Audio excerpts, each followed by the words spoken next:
ChatGerry, understanding my blood pressure, BP, pulse pressure, PP, and brain oxygen supply, map, number 1415, November 1, 2025. Gerald C.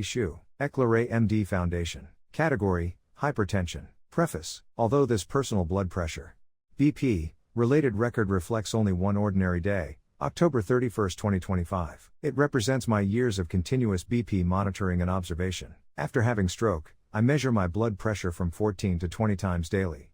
Half from my upper arm, half from my wrist. The difference between the two averages only 1 mmHg, less than 1%, showing strong consistency. Some doctors and nurses say the upper arm reading is more accurate than the wrist reading, but their explanations have never been scientifically convincing to me. As long as both devices are properly calibrated and built on the same algorithm, both can yield valid data. I chose two monitors from OMRON because of their engineering, precision and algorithmic consistency. At least I am comparing apple to apple, not apple to orange. My purpose in such frequent measurement is simple: to catch any acute hypertension episode when it happens. When a spike appears, I immediately search for its cause: food, emotion, stress, exercise, or sleep. Among about 10,000 readings, only 0.2%, around 20, exceeded 130 mmHg and below 149 mmHg systolic, and only 5 were linked to emotional tension. These patterns help me understand my body's reactions and reduce the chance of another stroke. Analysis and interpretation.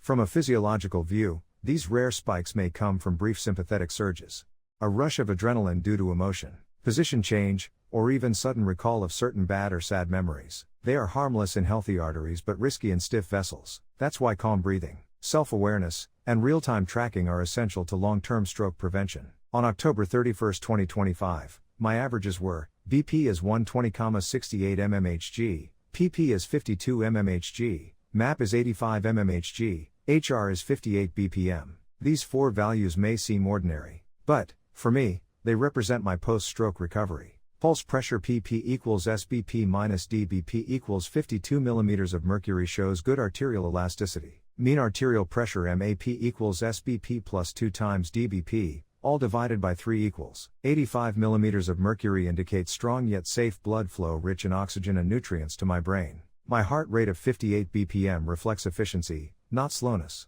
A sign that my heart pumps enough with fewer beats due to long-term cardiovascular conditioning. In my viscoplastic medicine theory, VMT, the heart acts as an energy engine. Each heartbeat delivers biological energy, just as a car engine delivers mechanical power. When the rhythm, pressure, and elasticity work together, the system runs efficiently with minimal stress. Sometimes I wonder, did engineers imitate doctors? Or did doctors imitate engineers? Before my stroke, my PP often exceeded 50 mm of mercury, signaling stiffer vessels and erratic rhythm. Now, through strict glucose control, daily walking, from 7,000 to 8,000 steps, better diet, longer sleep, 8 to 9 hours, and emotional calmness, both PP and MAP have normalized. To me, these are not just numbers.